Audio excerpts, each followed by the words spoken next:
Oh my god, what's this? Ollie was a new video that's got nothing to do with goals or players. So why? Well, it's been brought to my attention by a lot of people that if I upload more videos, I will have more subscribers, as if I didn't know that, like I'm some kind of ape. Anyway, making player videos takes a long time. I've supposedly been making Sean Scannell and Paul Dixon's videos for the last 2 years, but I've just been really busy. Or so I tell myself. So I decided to start a new series called Huddersfield Snapchat Away Days. Really hope you like it, looking forward to the feedback. Decided to start this series with Man City away in the FA Cup.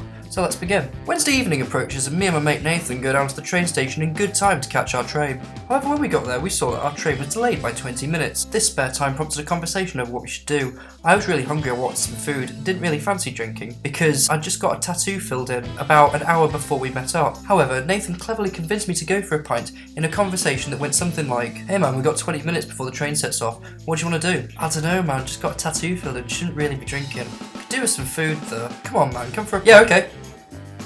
So off we go to the Head of Steam Railway pub, where we each buy ourselves a pint and sit down. We have a long natter, finish our beers and head out the back door in 15 minutes to discover that we've just missed our train, probably because some bastard had lied about how long the train was delayed. However, there was another train that came in about 5 minutes which was going to Manchester Airport but stopped at Manchester Piccadilly, so we couldn't really complain. And if anything, it was probably a good thing because that meant the train was less busy. On the train, me and Nathan discussed how we'd get to the stadium. We talked about getting the tram, but then we decided to walk it because you can see the stadium from the train station, so it can't be that far. On the train, we got overheard by a guy called Bob, who was a City fan, had long hair and was going to the game. Bob said he'd walk to the ground with us to make sure we didn't get lost, so we decided to take him up on this offer, although this meant I couldn't get a Burger King in Piccadilly as planned and would have to get something to eat in the ground. On the walk to the stadium, we discussed all things football with Bob, and saw one of the trams that we were thinking of getting. In hindsight, we were quite glad that we took Bob's advice to walk, because the tram looked more tightly packed than the average girl's dress on a Saturday night in Camel Club. When we get to the stadium, we say goodbye to Bob and head round to the away section, only to be greeted by a huge picture of some of the Man City players and Pep Guardiola wearing some ridiculous footwear. We then wait a lifetime, show our tickets, get patted down and head over to the entrance, where they have futuristic turnstiles that read your barcode for you that they definitely don't have in the Championship, and the old geezer in front of me hasn't got a chance. So I have to wait a little while longer while he figures it out before climbing up the big metal stairs and discovering that we've got prime seats high up right behind the goal. The players come out, the match starts and the town fans make a lot of noise. City play well, but we catch them on the break and Harry Bond scores. No one can believe it, we're 1-0 up away at City in 7 minutes. This encourages the town fans to sing.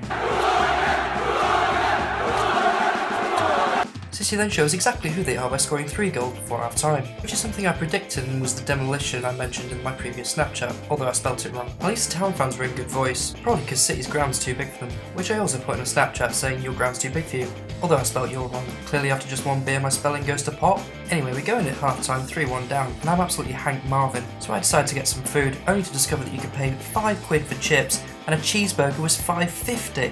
So I decided to go back to my seat empty-handed and make an absolutely hilarious joke on Snapchat.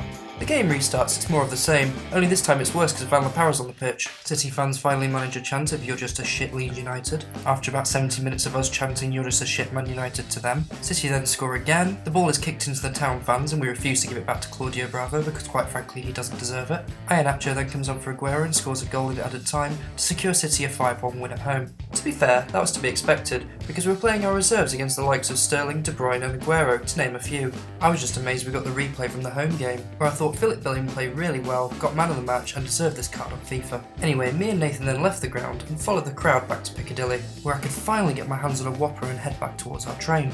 Only to discover that those people in high-vis jackets that think they're important around train stations were being absolute wombles, and for some reason not letting us get the travel aids to our platform. Or the stairs to our platform. So in short, we couldn't get to our platform. No idea what they were thinking, but one of them eventually buckled and let the crowd through. With all this happening, me and Nathan just caught a train, and we had to eat our Burger King standing up on a very crowded carriage. On the train we discussed the match, and our amazement that we didn't win despite this inspirational video read by Sir Patrick Stewart. You've got to think high to rise. You've got to be sure of yourself before you can ever win a prize. Life's battles don't always go to the stronger or faster man. But sooner or later, the man who wins is the man who thinks he can. Which unfortunately for us in this case was City. Although it was nice to hear Sir Pat say, "Come on, you terriers. Make it so." Ah well, at least this will be worth it if we got a result against Newcastle on Saturday with the players we rested, which we didn't thanks to some dubious refereeing decisions. Ooh, to be a terrier.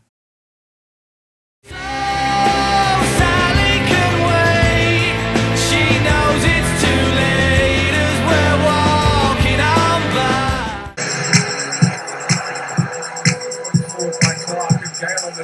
soon.